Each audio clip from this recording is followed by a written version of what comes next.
Alors un PACS, c'est un contrat qui va organiser les relations patrimoniales dans un couple de sexe différent ou un couple de même sexe. On conseille de conclure un PACS, notamment chez les notaires, quand on voit un couple qui vient acheter son premier appartement ou sa première maison. Pour faire un PACS, il y a deux modalités. Soit il est fait directement en mairie, donc c'est simplement le fait de remplir un formulaire qui est donné par le service de la mairie, soit il est fait chez le notaire. Le PACS chez le notaire permet de bien adapter le régime du PACS qui va être choisi par le couple et de l'adapter à la situation du couple, que ce soit beaucoup plus du sur-mesure. Le notaire va pouvoir faire du sur-mesure et adapter ça, c'est très important. Il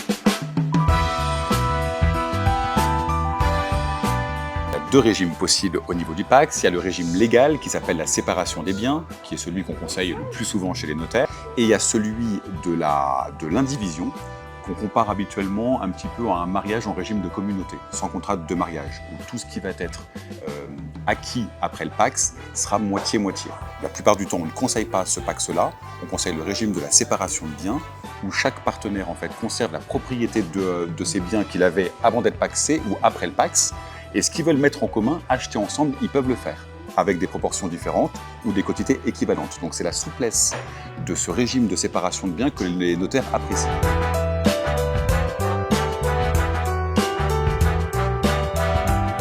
Au niveau fiscal, le PACS donne le droit, si tu veux, à une part supplémentaire au niveau de l'impôt sur le revenu, comme pour les couples mariés.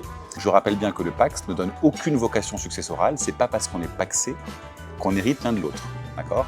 Le PACS donne droit à certains droits, le droit notamment d'occuper le logement commun pendant une année de manière gratuite après le décès, mais c'est tout.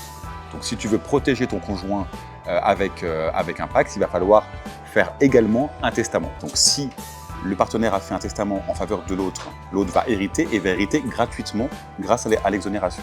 Le coût du PACS en mairie, il est gratuit.